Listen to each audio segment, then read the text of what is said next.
I'm running hours behind, but I can still get at least a majority of the stuff done that I need to get done today. I basically made like a list in order of importance, so I'll just check off as much as I can today. Just accept the fact that I spent all of yesterday traveling, literally for like 12 hours, and things are just gonna be off track for a day or two.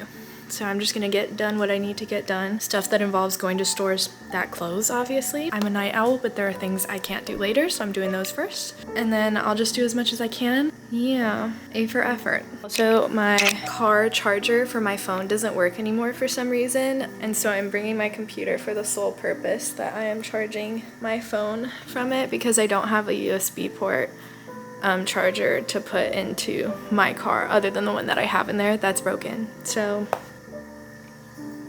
ain't that just the way? I'm grateful to have a computer, of course. Like, this is a very not important problem, but we're making do.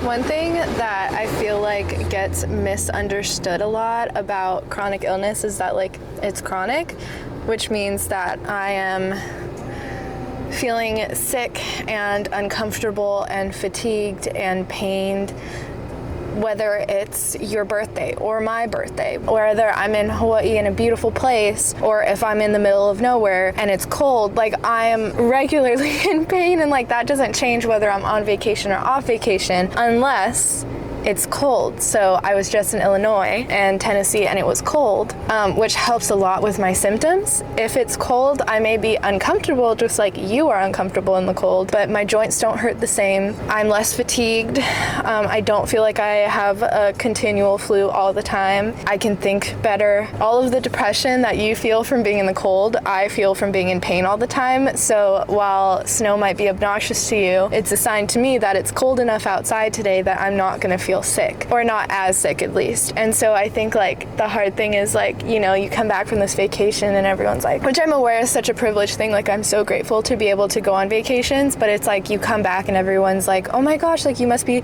so happy to be somewhere warm again. And it's like, I have felt like I have been sick since I got back. Like, and I know it's not like the flu or COVID or anything, like this is how I feel all the time. And it's just for like a week or two I got to feel slightly better, and I kind of forgot how bad I feel on a daily basis because it isn't cold here. And so it's kind of hard, because then it's like people are like, well, why don't you move away? And it's like, because my family has been here for 7 generations and I love it here and I'm grateful to be here and I have friends here and a life here, but it is physically really hard for me to live here. And I think that that's the hard part for me, is like, I don't know, it's like I'm so grateful to be here, but I'm so in pain all the time. So I don't know, it's just a thing. I immediately this morning realized how sick I felt and how not good I felt and how bad my joints felt, how tired I was. Felt like I couldn't even get out of bed, and it wasn't just normal tiredness after a long flight. Like, I really felt so sick. And so I think that that is a little bit disheartening, because I don't know, I didn't realize how much better, because I was still in pain the whole time I was in Illinois, but like I didn't realize how I did feel slightly better there. And so it's like hard to come back and realize that I'm actually not doing as good as I thought I was. So yeah, there's that, but whatever.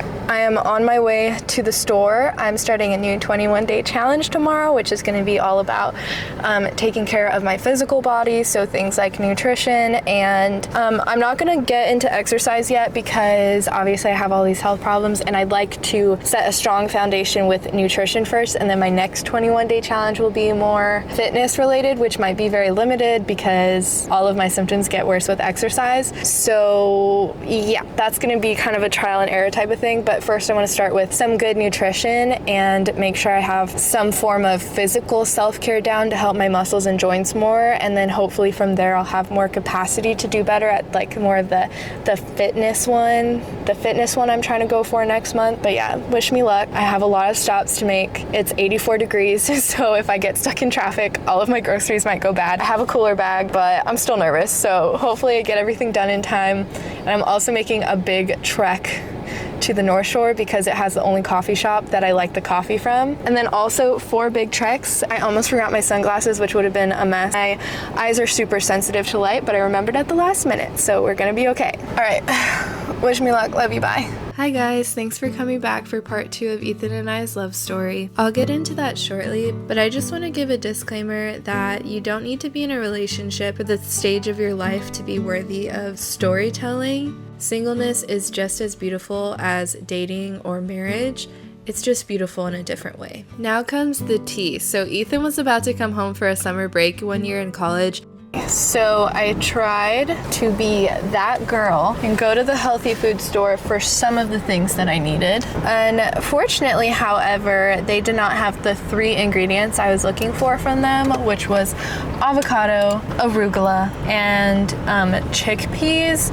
But now that I'm thinking about it, like, do people buy fresh chickpeas? Like, I don't know if that's like a thing. I don't know. I'm not like a granola girl. I'm just trying my best, but like I don't know what's normal and what's not normal. All I know is I was hoping to get avocado and arugula because I feel like those aren't always the best from like more affordable places. So I was like, maybe if I go somewhere like the North Shore where everyone's like obsessed with vegetables and just like having the stinkiest farts in the world, like maybe all these vegans would have some arugula and avocado, but no. They didn't, which is fine. Target first, then Safeway, then to Petco. And then while I'm there, I might buy her a water bowl because her water bowl is really disgusting. She's outside during part of the day, especially when I'm at work if my dad's not home. And so like it just gets really mildewy and gross. And right now we just have like an old discarded like crock pot out there. And I feel like it just is not working. It is just like covered in algae all the time and it's disgusting and I can't scrape all the algae off and I just don't want to deal with it anymore. So I'm like, you know, we reduced, reused, recycled while we could, but I think that time has passed and it's time to get her some real deal stuff. So anyway, a lot of driving, but I feel like I'm ticking off all the non-negotiables today. I was walking into Big Save to get poke because my favorite kind of poke has spicy mayo in it. I think it's spicy mayo. I don't know. I've never really checked, but I can't have egg products on my 21-day challenge because I'm technically allergic. Anyway, I'm going into Big Save to get this one thing. And I'm like, there's a girl selling Girl Scout cookies and I like try to kind of walk in a way that like goes sideways toward their table rather than straight at them. And then I think the dad noticed me and so he was kind of like, oh, like said the girl's name so that she like realized like this was her opportunity. And this cute little girl, like one of the cutest little girls I've ever seen, because they always are, and she's like, would you like to buy Girl Scout cookies? And I walked by pretty quickly so I didn't stay to see her reaction, but I was just like, no thank you. And even though I said it so nicely, I still feel like I'm going to hell now. So yeah, I promise I'm nice. I don't want him. Yeah, but she didn't look like she hated me when I walked out of the store, so I think I did a good job being nice. I had just told my friend, and I quote, if anyone else asked me out, I'd say no because I know that there's no one I would like as much as they like me. Not because I'm so great, just because I don't really feel that way about anyone, except for one person. There's only one person I'd say yes to, and I didn't tell her who, but of course she knew. Everyone knew. Anyway, Ethan comes home. I'm convinced he does not like me back, and in fact, at the time, I thought of him as my best friend, but I didn't even know that he thought of me as his best friend. So he comes back. We're hanging out literally every day together, which remember was not unusual for us. I was thinking like, goodness, when is this guy gonna get sick of me or like give up his charity case for me? There's no way he wants to hang out this much. Then there's like 3 days in a row where I'm like, what the hell is wrong with him? He is acting so weird. Then my friends start acting a little weird too, like they know something. Then he asked to come over to my house to talk. Not normal, but not inherently weird either. But also I knew. I was like, oh, I think he likes me.